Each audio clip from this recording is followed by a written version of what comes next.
Alright, here we go. Let's get into this. So I'm going to show you real quick here. So for the tops, that's the spawn point for the orange. Up here on the sledge, that's one for the red. And then the orange one is actually right here. So that's another one for the orange. Milking points out of the zombies.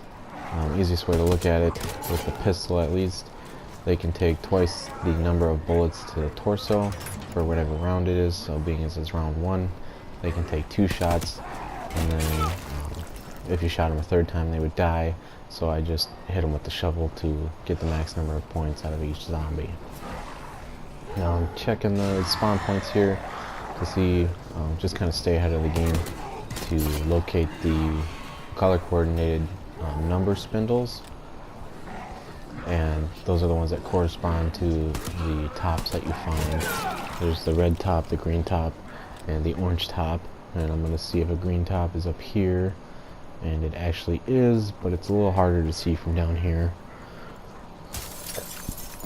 Check another spawn point, no spindle, and go up here, and there's another one. Okay, so that's actually there. So it's the red one, the red ribbon. So this window here, break it, there's the green top, you can just smack it down with the shovel and pick it up. There's no prompt to actually pick these things up, you just stand close to them and hold square. So another thing I should note too is you don't want to burn through the rounds. You want to do whatever you can within each wave of zombies before moving on to the next. And there's a bonus zombie, but I botched that kill. So I know that the next door I need is 1,000 points, and I won't be able to actually get that with these 2 zombies. So before I end this wave, I'm going to show you there's another spawn point for the orange top, and then up on there, that window still there, that's another one for the green. And that's all the spawn points in this main area. So once I open the next door, I can show you the remaining ones. But we've already found the orange and the green. I'm just kind of going over where the other spots are that they can be. And again, I'm just checking these zombie spawn points to see if there's a number wheel in there. So being as it's wave 2, now I can shoot the zombies 4 times and then kill them with the shovel. If I shot them a 5th time, again, it would kill them, at least in the torso. If you shoot them in the legs, it deals less damage, and therefore you can shoot them more times, but I'm not about to line up my crosshairs and, you know, basically play around with that. It's easier to just count them out based off of torso shots. So I'll show you the last few spots. So up in that corner there between those 2 buildings, that's a spawn point for the red, and the red one's actually spawned right there. So that windowsill is another one behind the flag, and then the last one for the orange is right there on that windowsill.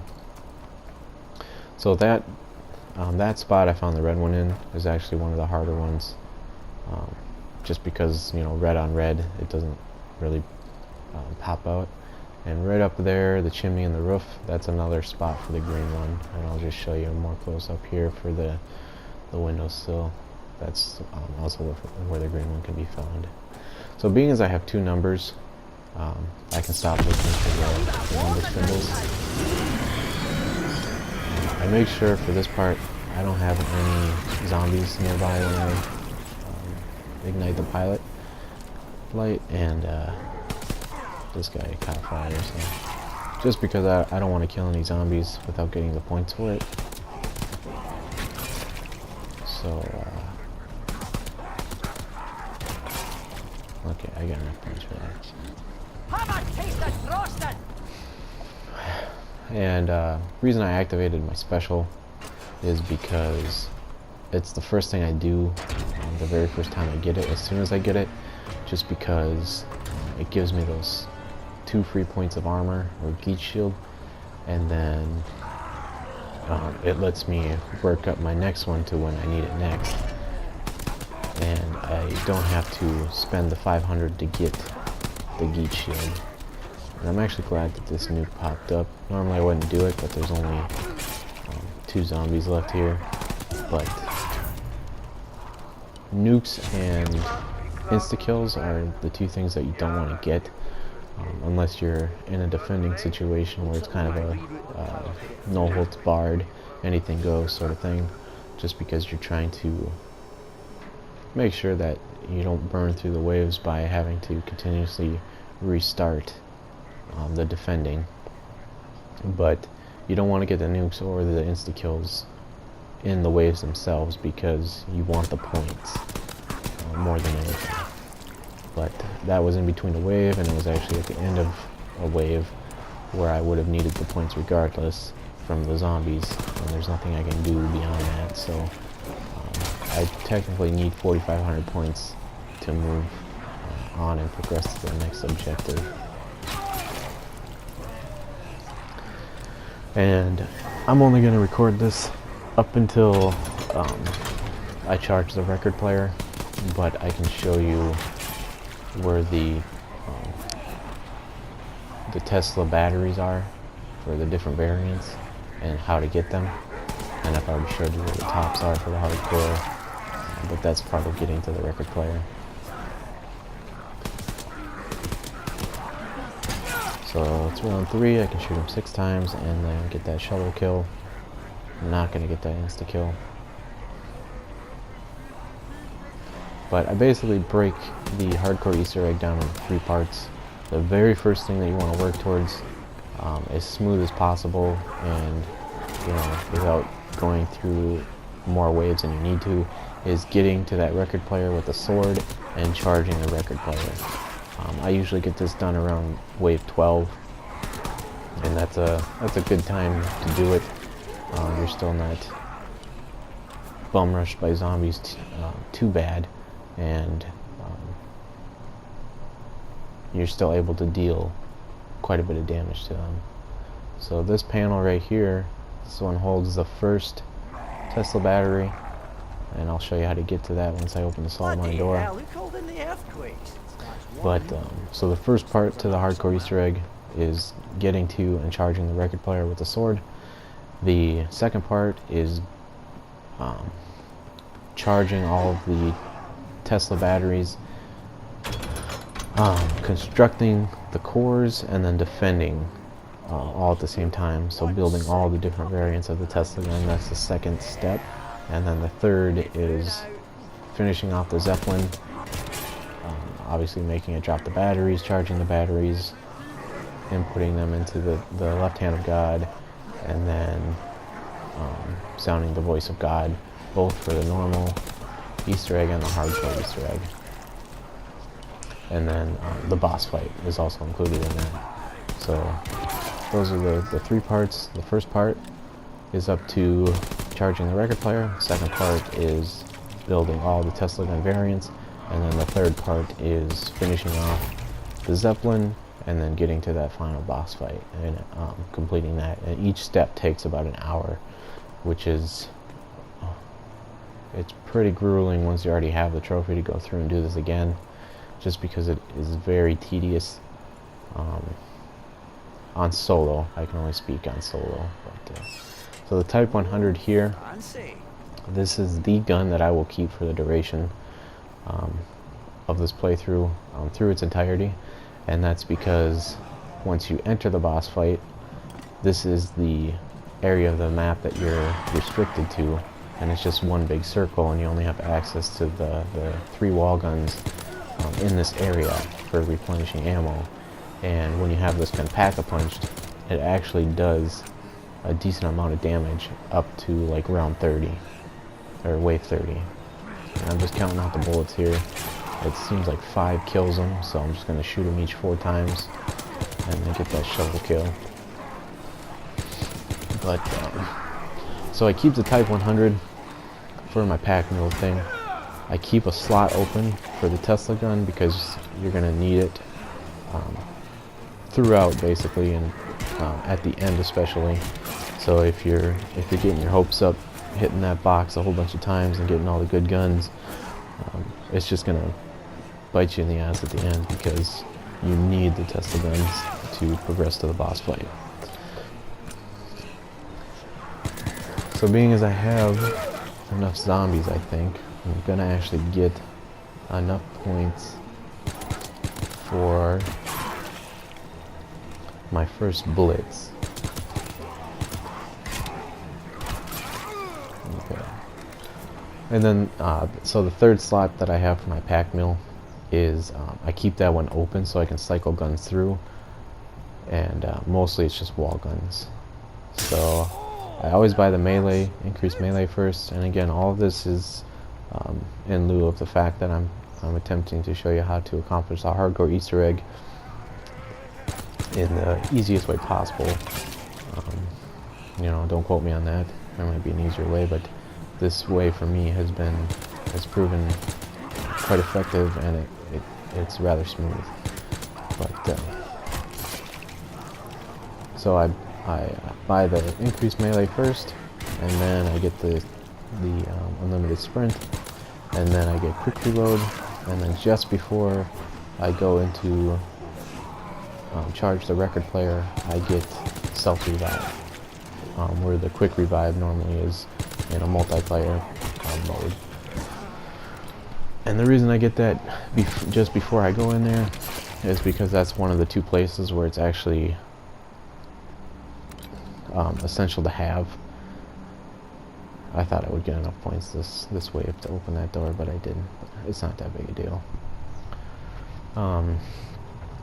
So the thing with me is that when I have the self-revive, I almost get too comfortable and I take more chances and risks than I have to. So keeping that away until the last second sort of helps me keep myself on my toes, so to speak, and that way I won't waste it, because you will need the self-revive for the record player room, and you'll also need it for defending the last Tesla battery as it's constructing the core. So what I did here is I had enough points to open the salt mine door, and when you go down there and basically make eye contact with these bomber zombies, they become part of whatever wave that you're in. So I kept one pest alive, and then I brought them down until these guys started chasing me, and then I killed the pest, and then these guys are now part of the wave, so these are my remaining zombies to kill to end the wave.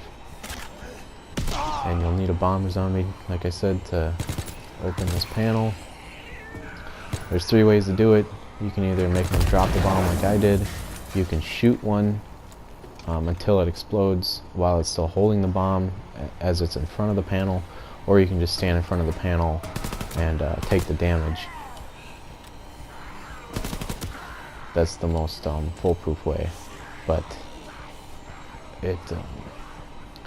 if 2 of them are stacked on top of each other, it will take armor away from you, but one of them exploding won't take all your health even. So I'm just baiting these guys along. I want to start to charge this beechcraft device, so I can start with these 2 guys first. And now that I have my max ammo from what I picked up from the pest, I can afford to dish out some bullets here. So it's round 5. Now all I do is unload a clip. I don't really count anymore, and then I just smack them with the shovel when the time is right. I don't always get a full clip into them, but this is how I farm points from this point forward.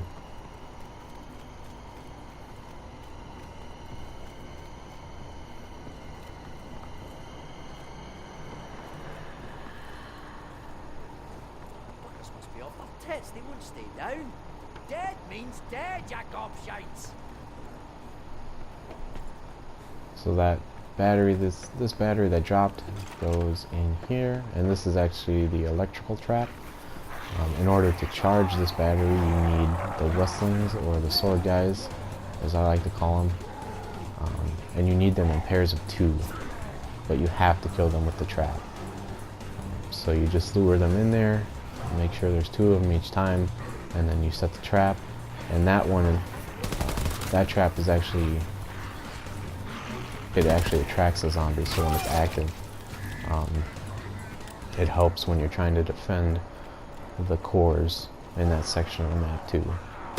But I'm only going to kill what I need to charge this thing, so I don't overdo it, because I'm already in wave 6. And you can actually completely construct the Tesla gun by wave 6, and there's a trophy for doing that. I do already have the trophy, but I'm not trying to accomplish that this playthrough. It's just a good rule of thumb, you know, it keeps you on pace. It'll let you know if you're ahead of the game, if you're falling a little bit behind, depending on which wave you're in by the time the Tesla gun is constructed. And I'm just kind of picking off zombies that aren't stacked on top of each other because, like I said, I don't want to kill more than I have to. Obviously, I'm going to kill this guy standing in my way. So now I'm going to start moving this thing along, and then once I get down into the laboratory, hopefully I can hold off this wave, and I'll use the sword guy that spawns there to get the next Tesla battery out of the pack-a-punch room.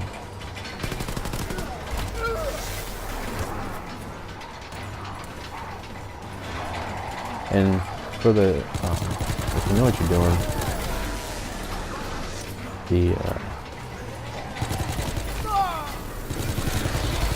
Type 100 is, in my opinion, the best gun to have. Just overall, it's got a high rate of fire, it has a decent clip size, and when you run out of a clip and you automatically reload, its lever action is pretty fast too. I know some guns can be pretty time consuming to reload when it's an empty clip, but the Type 100 is actually pretty quick that way, and it does a lot of damage. So I'm just gonna see if I have enough kills for this thing to plug in. Hopefully I don't overdo it.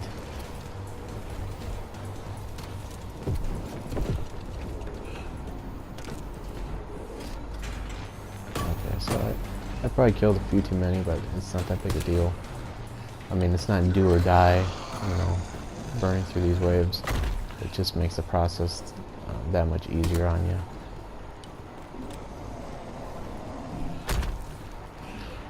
So I'm just baiting this dude along. Sometimes he doesn't react, which is frustrating.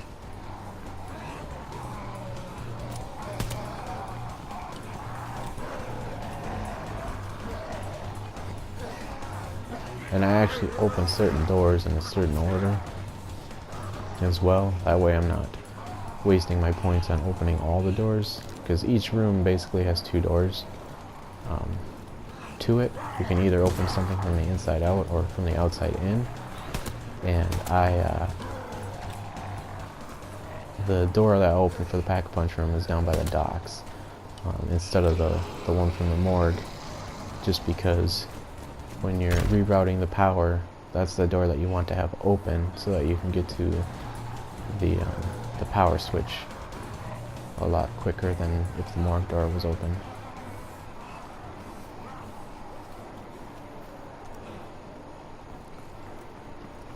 And this door is actually only $12.50, which is nice. The morgue side is as well, but it's just nice that the door isn't $1,500 like most others after the first view. Now this zombie chasing me here, he's borderline gut muncher. I'm probably gonna kill him here pretty soon, but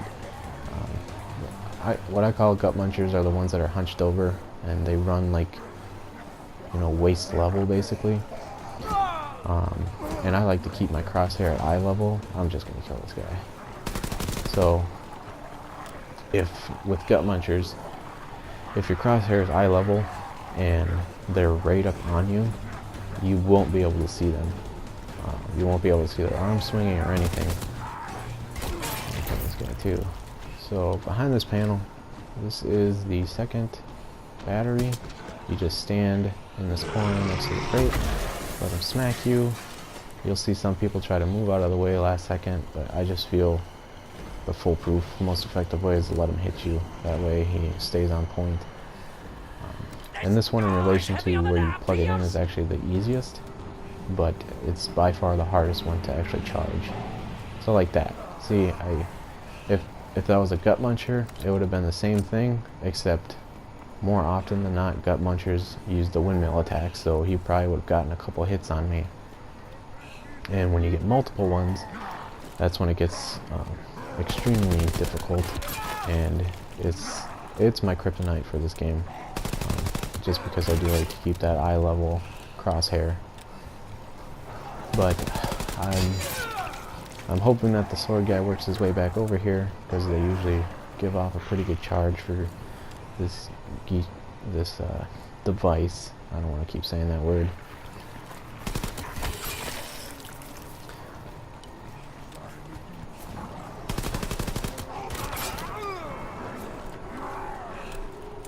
No, I'm an old school Halo player, so that's kind of why I like to make, you could say, code names or nicknames for some of the creatures in games, just because it lets people know what you're talking about, because it's relevant to the creature. Like sword guy for the Westling, you know, you say Westling, someone's not gonna know what the hell you're talking about unless they played this game, but you say sword guy and they're like, okay, I can generate a picture of what that looks like.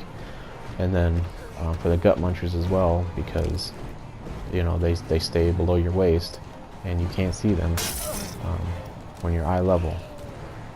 So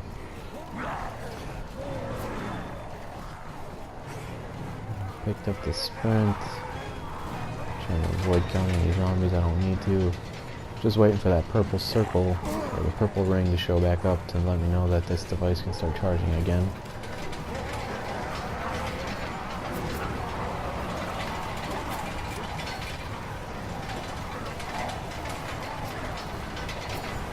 And you can be pretty tactful with these mines if you know what you're doing. I guess you can just say pretty much anything, but with these things especially, because obviously they only detonate when things get close to them, versus the timed explosions from the hand grenades and the sticky bombs, and then the detonator for the sticks of dynamite. Tight spot here. Okay, I normally wouldn't have taken that risk. I would have activated my front line, but I'm trying to hold off on using that until I get to the central lightning rod to defend it. Because as I stated in my loadout video, it will actually draw them away. Okay, well that's garbage. I should have charged that thing. I'm actually going to buy this, seeing as I have the points. It was only 500, and it doesn't actually set me back any. So now I'm going to start building, or opening the pack-a-punch.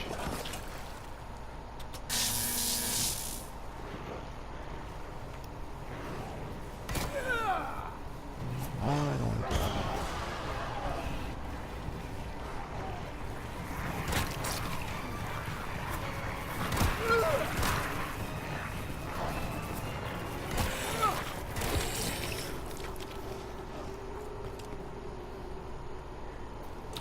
I guess I forgot to mention the battery that I unlocked down there, that I had the sword guy knock out for me. It charges with bomber zombies. So apparently this let me pick up the top before I open the door, but that doesn't usually happen. And one thing I should note for the tops is that you don't want to open doors just to get to them. You kind of want to pick them up along the way. Just so you don't have to spend unnecessary points when you don't have them. And now I have all three tops, and the door that I chose to open there actually was the door that's preferably the first one you should open for the record player room, just because that's your quickest out when you get in a tight spot there.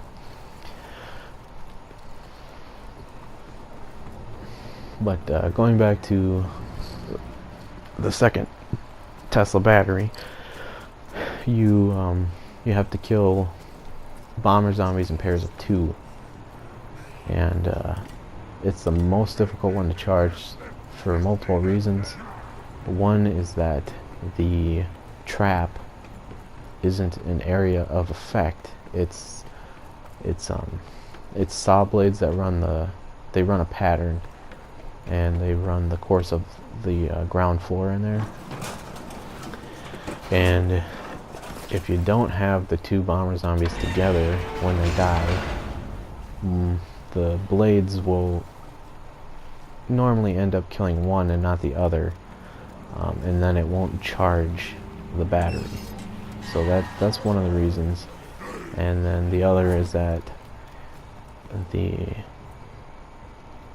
if you don't shoot the bombs off their backs and you choose to keep them slow walking, it's difficult to line them up together to get them close to each other so that they can die at the same time next to the battery, because you know, if they get close to you, then they just detonate.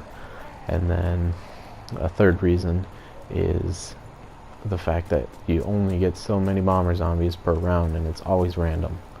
So you could get one, you could get two, you could get three, you could get, I've had 5 by round like 18 before, but then also I've had 1s and 2s. So you never know what you're gonna get. It's very meticulous when you get down there. So I'm actually gonna keep this guy alive until I get to the Brenner and take him out.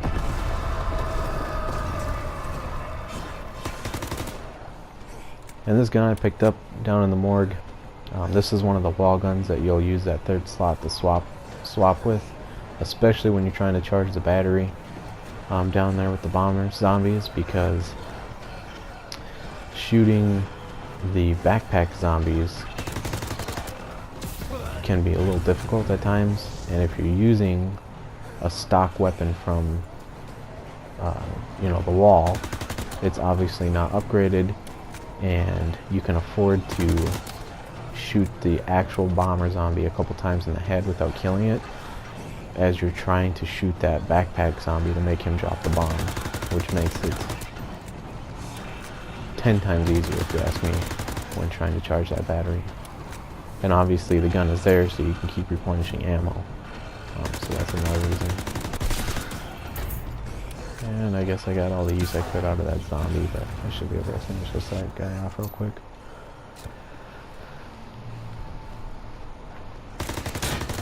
And another place you swap weapons is defending the central lightning rod.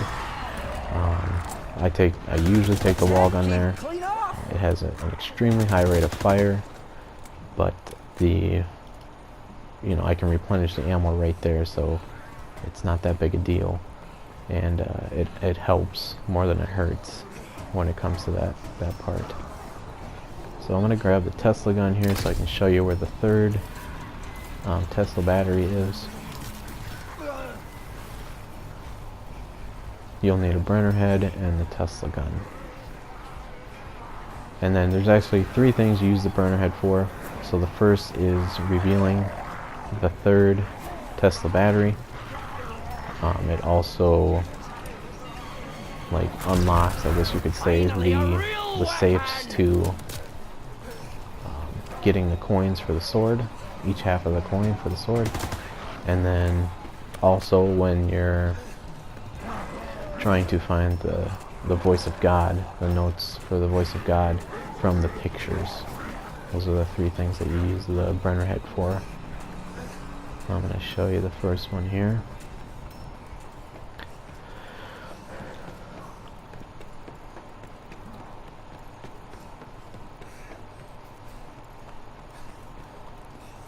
So it's this statue here. You just shine the light as if you were looking down your sights with a gun. You have to shoot it with the Tesla to actually dislodge it from the statue, and then you plug it in right there, but I couldn't get that.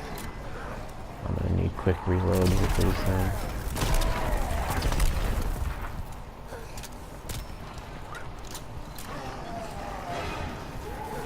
Now the Tesla gun itself,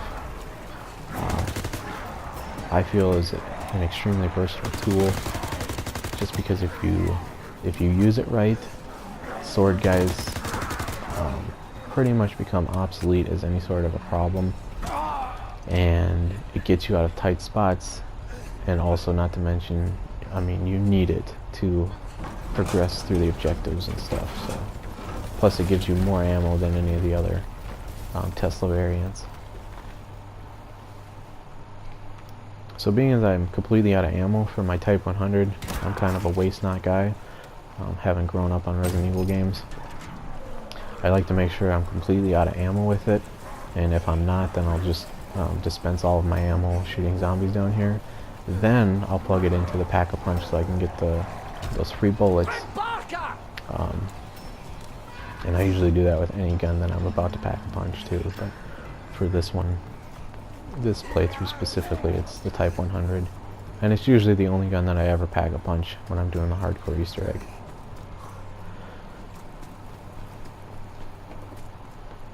So I know the two numbers here. This one is 12, and orange is 11. And now I can just spin the green one until the drawer opens. I don't need to know the number. And you can actually do it knowing only one number, but the process is a little longer. You basically just rotate one of the other two remaining tops one spot each time, and then you'll rotate the third one through all 12 positions, and then if you don't get it that time, you rotate the second one to the next position, and then you know, repeat the process.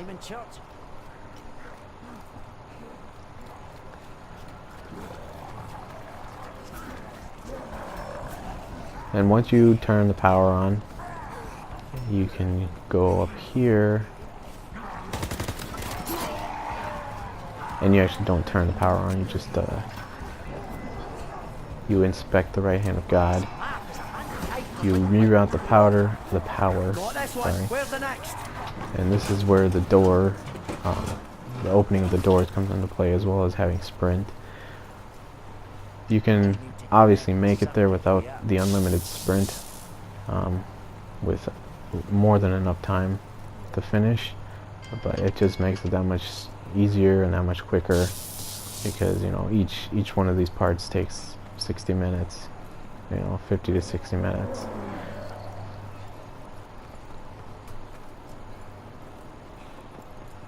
And since I'm already here, I'm just gonna go straight to the tower.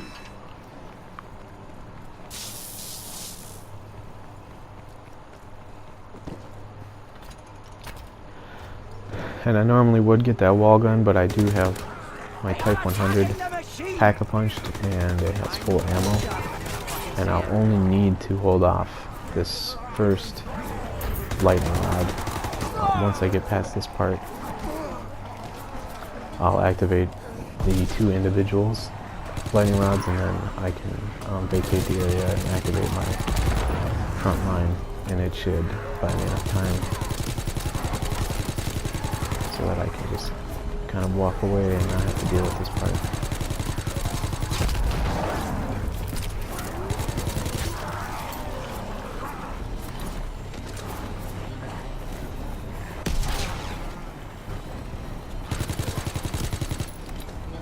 And like I pointed out earlier, in situations where you are defending,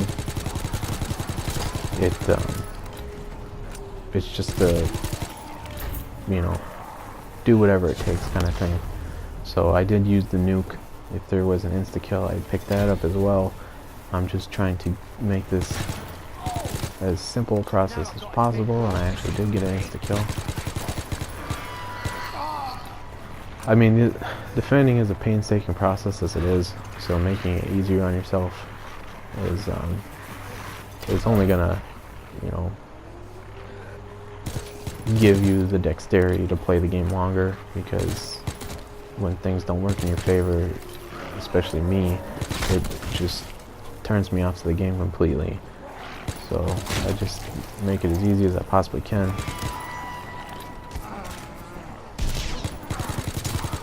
And I mean, you're either going to burn through rounds killing all the zombies each wave, or you're going to do it by continuously having to restart the defending process. And then you're just there for that much longer. So no, I should be pretty good to just leave I activated my front line. As you can see, the health bars have stopped flickering and the zombies are leaving them alone. So I'll open this door.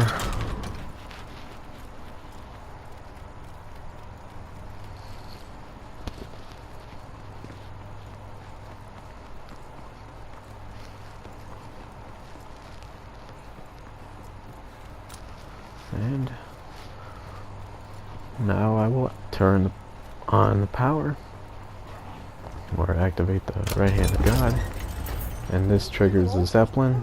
So now the next thing I do is I shoot down the first battery from the Zeppelin, and then depending on where it lands, if it's blocking a walkway, I'll charge it. Otherwise I'll just leave it be until I finish constructing the different Tesla variants. And I actually have to get this record player out.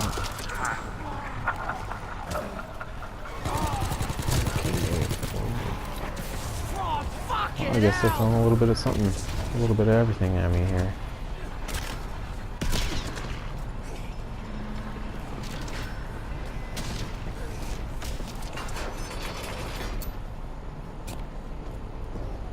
As you can see, this room is dark. That means the power is not on.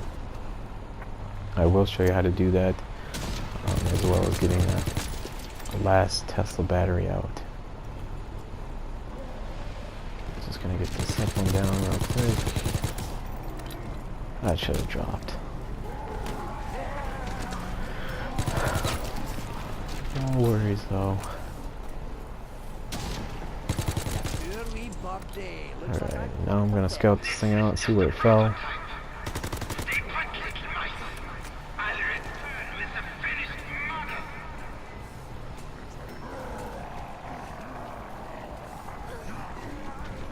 And I would say 80% of the time it does fall into a narrow walkway, creating a bottleneck situation. So, like this right here, I'm definitely going to charge this to get it out of the way.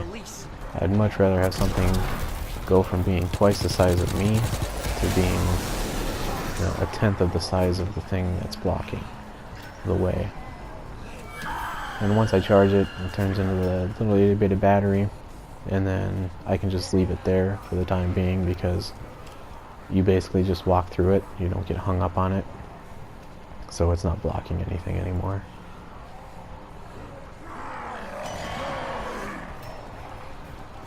Just gonna round some zombies up.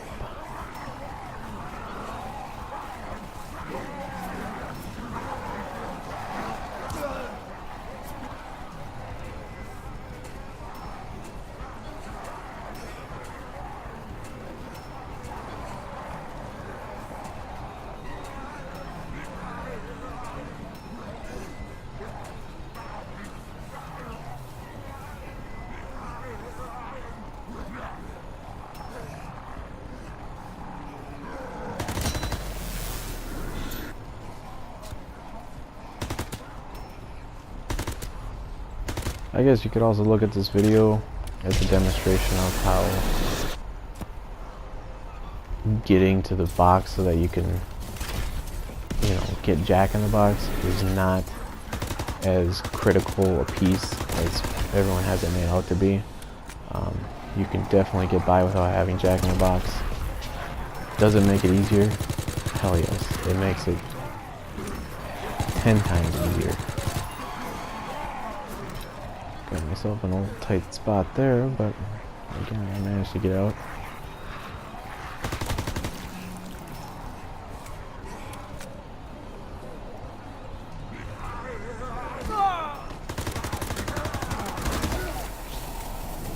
This freaking battery should be charged by now. Jesus.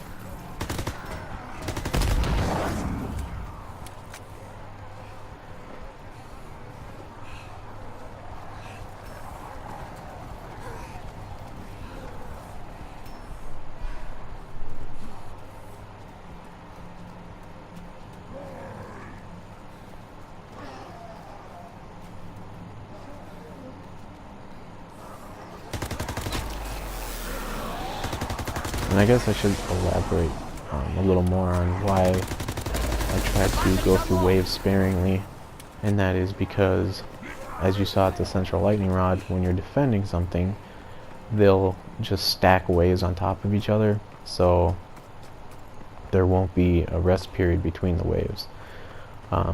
If you're getting close to the end of a wave, like wiping them out, it'll just send the next wave automatically. And you know, if you're doing a good job of defending, you'll go through 2 to 3 waves for each defense. And being as there's, you know, 4 of the Tesla batteries, you know, you do the math and everything, plus the central lightning rod. If you don't keep track of it, the game can get away from you. And if you're not to the final boss by wave 30, that becomes a headache all of itself, because you have so many zombies running around in such a confined space trying to complete objectives at the same time. So here I'm going to show you how to turn the power on to the record player room. So you hold square on the little rooster there, he'll spin and then he'll land pointing in a direction, and that little orange dot of light will show up in one of 3 spots. You'll shoot it, it'll send sparks letting you know that you hit it, and then you bring your Tesla gun down here. Once this thing is done rotating, you shoot those coils and make sure that it registers the shot. The other 2 spots that the orange light will spawn is directly behind you. As you're looking at the rooster, there will be a corner apartment window on the 2nd floor, and you'll look through the opening and there's a back wall there. It's pitch black and you'll see the orange dot. And then the 3rd spot is on the bridge to the central lightning rod. You'll go down by the docks where I shot the coils, and then you look over to the brick wall where the archway is above the water, and you'll see the orange dot there. So since I left my burner head up here, I'll plug this battery in just to show you that it does go here. And then that one charges off of regular zombie kills, that battery up there. And that trap is like a bouncing Betty. It's a bunch of landmines. So that one and the one in the morgue are easy, and they make up for the complexity of the other 2.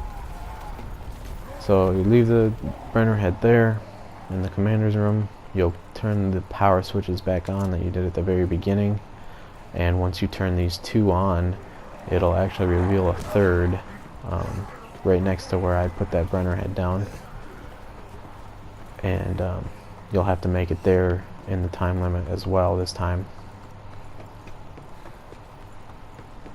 Again, another point in the playthrough where the sprint comes in handy.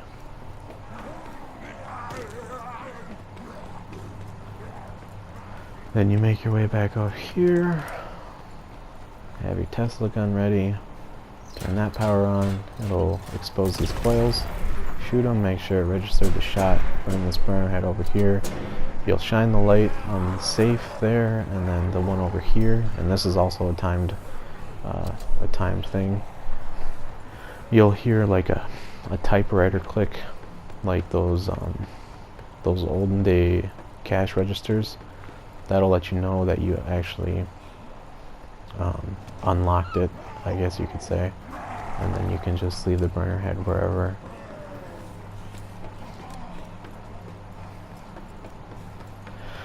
And now this is where the camouflage actually benefits you more than the front line, but I feel that it only plays to your benefit in 2 specific aspects, and that is this right here, where you're trying to line up the 5 blue fingerprints for each safe, and then also the camouflage is more useful than the front line when you're carrying a battery, because you're reduced to half speed even when you're sprinting, and when the zombies can't see you, obviously you know, it makes it that much easier. So you just keep pressing square on whichever digit you're lined up with until a blue fingerprint shows. You really only need to focus on lining 4 up, because when it comes down to that last one, you can just spam the square button. You won't overshoot it, because once it lines up that 5th one, it'll just automatically unlock. And since they chased me out of there, I'm just going to show you real quick how to get this last Tesla battery. So you'll shoot this very first light here until it sparks, and then you can shoot it with whatever gun you want, but obviously to spare myself ammo, I'm just going to use this gun. And you can either look for the sparks or the green light to differentiate between which light bulbs you should shoot. And it's the same pattern every time. If you need to, you can just keep watching this portion of the video, but once you get it the first time, it's pretty easy to remember.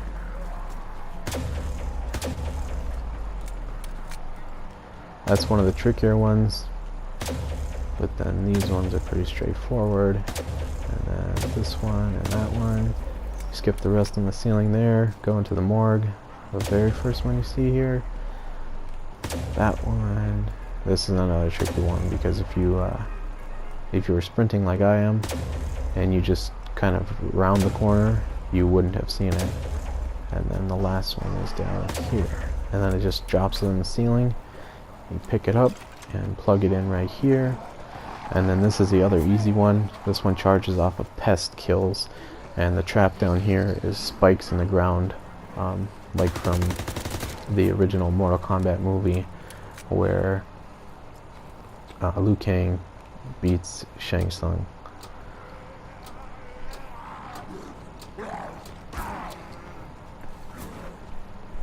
And another thing I should say about that, finding that last Tesla battery, you know, thank God for those gamers who can decode shit, you know, gaming code, because anyone who has the time to give to go over every square inch of this frickin' map, or any other for that instance, to find these things that don't tell you what to do and are definitely far from obvious, I just don't think it's possible. You know, in my honest opinion, I don't see how anyone could have figured that out without deciphering gaming code to see that that was there. So hats off to those guys. Thank God they're around. I mean, I don't know whether or not to be more frustrated with the game developers putting that stuff in there, or the fact that there's people out there savvy enough to actually figure the stuff out in the code. But either way,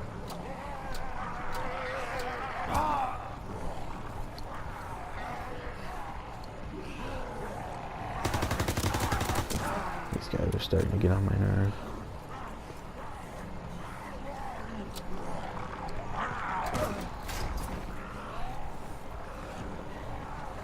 This guy, borderline gut muncher, I'm about to kill him pretty soon.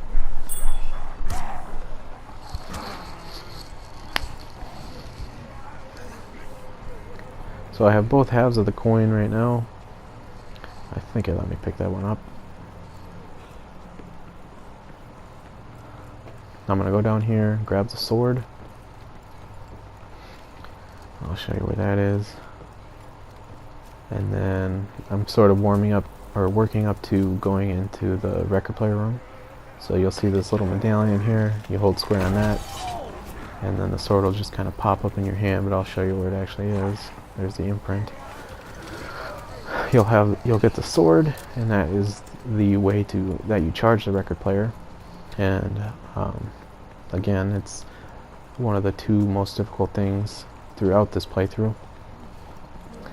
But now I'm going to make sure that I have everything I need going into charging the record player. So I want to make sure I have full armor.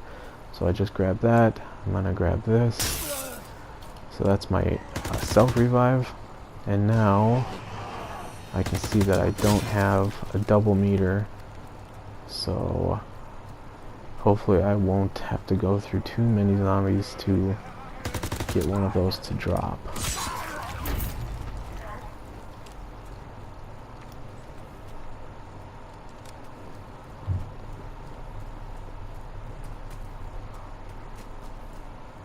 And now the lights are on because I turned the power on.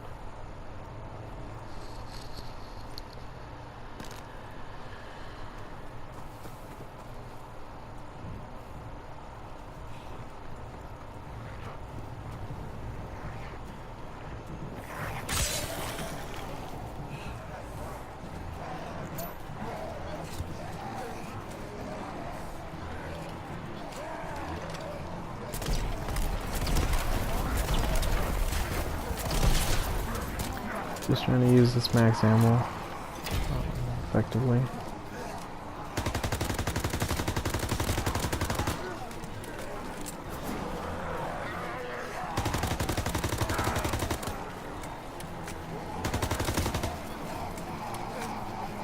And I'm choosing to use my weaker gun right now because it's still nice to have the points, even though I don't necessarily need them.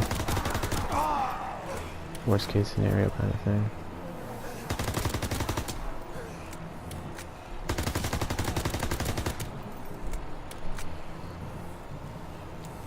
Might as well move this out of the way while I've got some space.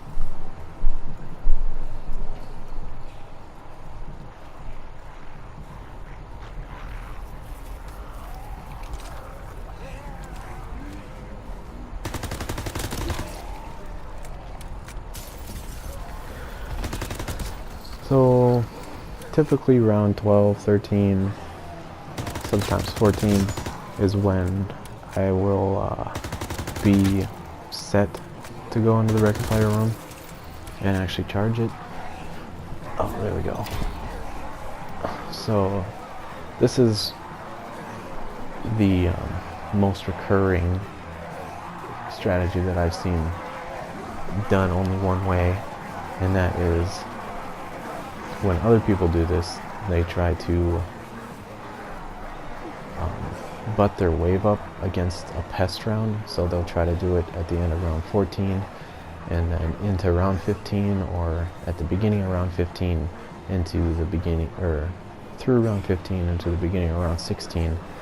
But me, I'm just gonna place that. Let me see if I actually grabbed that thing. No, I did not. So in case you didn't know, each wave has a certain amount of zombies, like a set number of zombies they can have spawned at once. So what I do is I just wait in this area here and I round up the zombies until I can see that no more are spawning, and then I bait them along to the record player room, and I put the record player on just before I'm about to start killing, because I know charging it has something to do with the song, and the song just continues to repeat. But I think you have to do it. You have to charge the record player in the amount of time that the song lasts. So if you're killing and you're at the end of the song and then it loops back around to the beginning, I'm pretty sure that it restarts the charging. So place the record, and of course my first swing is a dud. More often than not, you will get a couple dud swings. One of the more frustrating bits of this. Now, you don't necessarily have to worry about the sword guys, especially because of the fact that you have frontline, because the default to frontline is that when it's active you deal double damage, and the fact that you have increased melee already, those guys don't pose any sort of a threat when you get in here, unless of course you get some dead swings, but there's nothing you can do to control that. And I'm placing these over here. I don't like to get zombies coming from both sides right away. So one thing I do know is that you have to charge the sword first. Like right now, I have the sword charged, and actually like that like this.